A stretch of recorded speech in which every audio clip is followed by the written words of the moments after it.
Receiving incoming transmission. Hi, everyone, and welcome to my world. I am, of course, Fred Kazin, and this week we're talking about Escape from New York, starring Kurt Russell and directed by John Carpenter. Of course, I am more often seen these days over on Twitch at twitch.tv/Fred Kazin, 7 nights a week, playing a variety of video games. Everything from Overwatch to Star Trek Online, the Twitch Sings, and stuff like Grandia. So, which of course I'm porting those streams over to this Twitch channels for prosperity purposes. Anyway, plugging my YouTube channel, my Twitch channel aside, I'm an idiot. Let's talk about Escape from New York. Released in 1981 on a budget of about $6, maybe $7 million. The movie tells the story of Snake Plissken being coerced into rescuing the President of the United States after his escape pod from Air Force One ends up in the island prison, maximum security prison of Manhattan. Now, this film does a lot of things extraordinarily well. Number one, it feels like a fast movie, and with a running time of about an hour and 40 some odd minutes. I'll say an hour and 45 minutes from beginning to end. It doesn't feel that long. It flows nicely. When they need to jump time ahead, it is done logically, so you don't feel like you're missing anything, or everything just moves at a nice and wonderful pace, where you can just sit back, relax, have a soda or a snack with you, and less than 2 hours you're thoroughly entertained. At least I am, or at the very least I'm thoroughly entertained, and as far as I'm concerned, that's rather important for folks to be entertained. Another thing this movie does extraordinarily well is establishing its environment and its characters. Right off the bat, you are given the history of the world that this film takes place in. 1988, Manhattan is turned into a maximum security prison. You are shown the actual layout. Okay, here's the island of Manhattan. You see that they put walls on totally around it at every major border point, and using the waterways as a natural barrier, and combined with constant aquatic and aerial patrols by boats and helicopters, and every bridge is mined, establishing, before you see any characters, that anybody sent to Manhattan is not getting out. So, establishing the world, now establishing the characters, and of course I want to use Snake Plissken as primarily Exhibit A here, because we are with Snake basically throughout the entire film. There are very few scenes where Snake is not involved. You see Snake as he is coming off of what is clearly a public transportation bus that exterior is dressed up to look like a military transport, except they forgot to do something about the interior, because you can actually see by its lighting and the seats that it is a standard bus. The fact that they actually lower it to have one side of it, so Kurt Russell and the guys who are playing the guards escorting Snake to his next point, it's lowered as if trying to lower it down to at a curb. It just gives it more way. Any which way, Snake in and of himself is established perfectly. First, we see him, and we see his look, the hair, the eye patch, the the facial hair, the brown jacket, the black top, the gray camel pants, the boots, and the way Kurt Russell is walking, and that you realize, okay, this is someone, A, he's dangerous, B, is clear that he's a lot smarter than people probably give him credit for. And then, not too long after that, we actually hear some of his history. He is a war hero, that he was able to get things done that more than likely was deemed impossible. And on top of that, he is quite nefarious as a criminal. And then, once he's actually on Manhattan Island, just about every character he comes across recognizes him just by his appearance. His reoccurring dialogue is says, "Hey, I know who you are. You're Snake Plissken. I heard you were dead." So there is a mythos around the character of Snake Plissken, and that is established firmly throughout the entire film.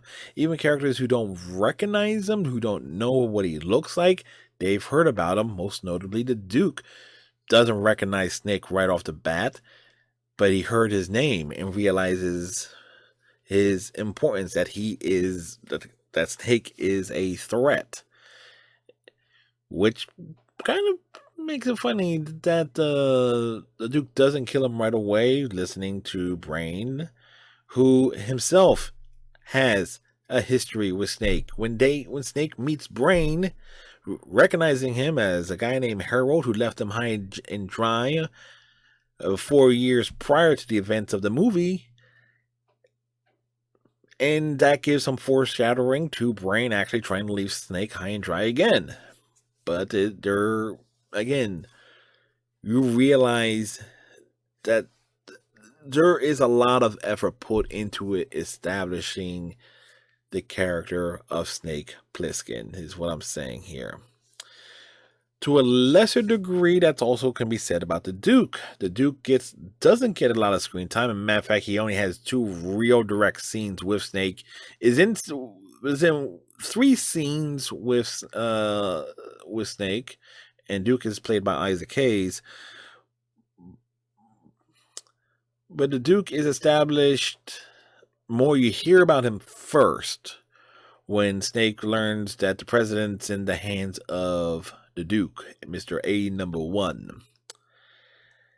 And you hear about him, that he basically has the entire island, that he has a plan to get everyone out, and we learn what that plan is basically using the president as a pawn to get everyone out one way or another.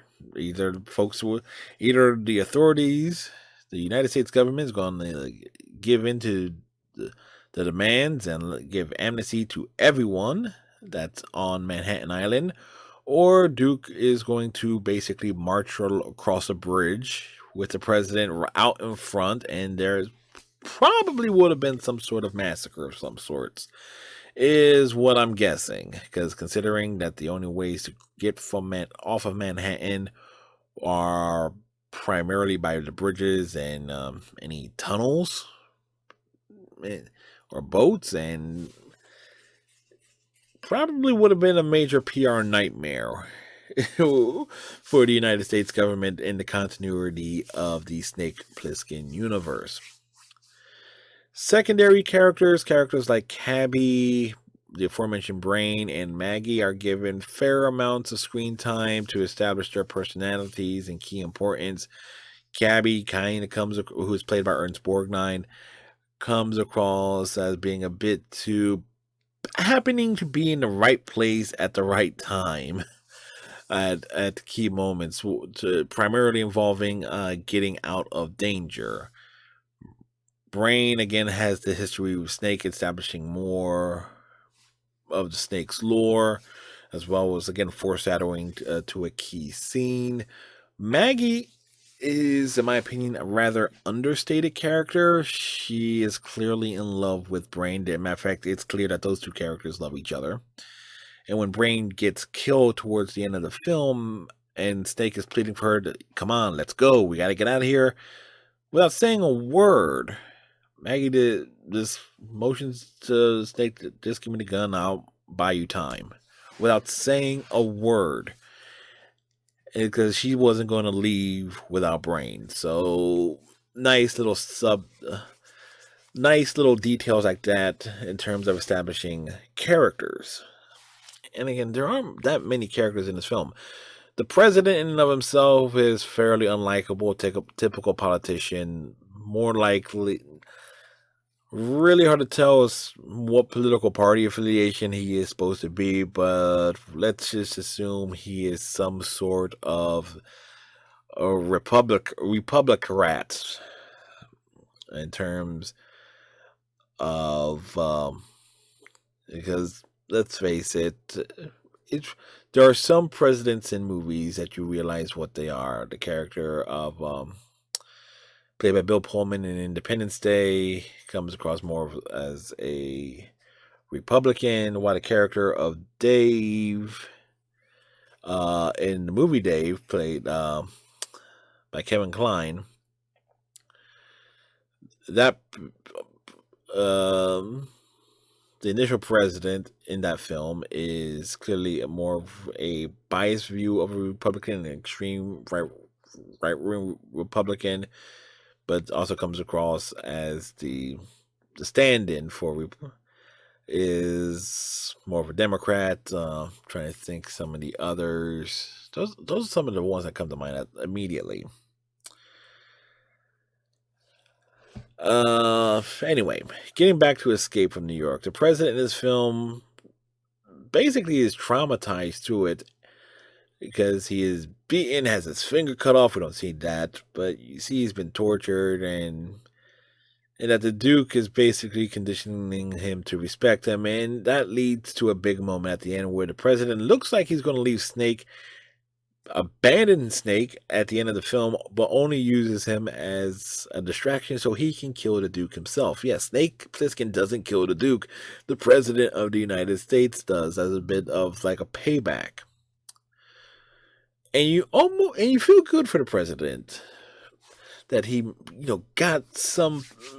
got that bit of revenge, but that's followed up with a key moment where you go rolling back to the character of Snake and learning more about him, is that he, and probably what puts in your mind, or at least puts in my mind, what sent Snake from going from war hero, very decorated war hero, into a criminal, and is that sense of being disenfranchised with the leaders of the free world, quote unquote free world.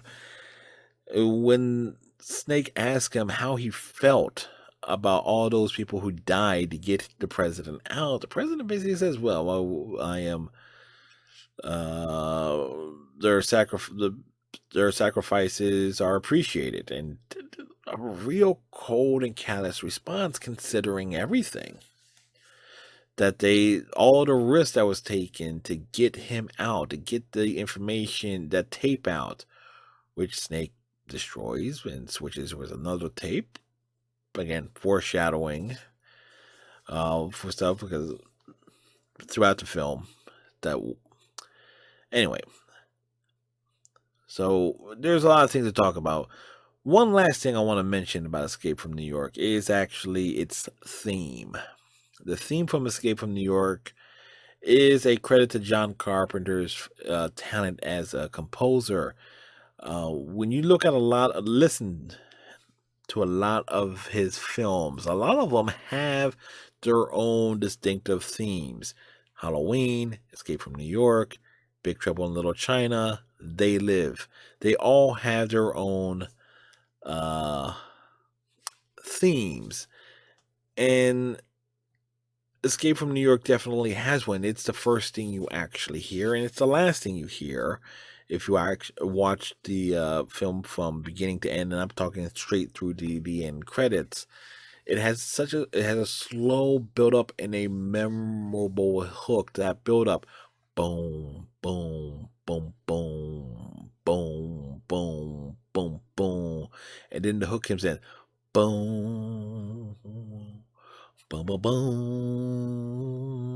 boom, boom, boom, boom, boom, boom, boom, boom, boom, boom, boom, boom, boom, boom, boom, and that hook just really draws it in. And it's one of his better themes, in my opinion. If I had to rank it, I'll say I'll put, because I like the theme for Big Trouble in Little China number one the most. I will go Big Trouble, Escape from New York, Halloween. I know Halloween is iconic, and then They Live as the top four. But it's such a great theme that it draws you in. It draws me in every time I hear it. So anyway, those are my thoughts on Escape from New York. Highly recommended. If you have Amazon Prime, you can watch it on there. If not, you can probably find it on some digital streaming service somewhere, some way, or you can be like me as well. Get the DVD. Guaranteed these days you can probably find it dirt cheap. This one only has the original trailer as a special feature, so maybe $2.50 in some bargain bin somewhere. Anyway, you can always keep up with me nightly over at twitch.tv/FredKazdan 7 nights a week. That's 7 p.m. Eastern Standard Time, running to 11 Sundays to Thursdays, and to 12 p.m. 12 a.m. to midnight on Fridays and Saturdays.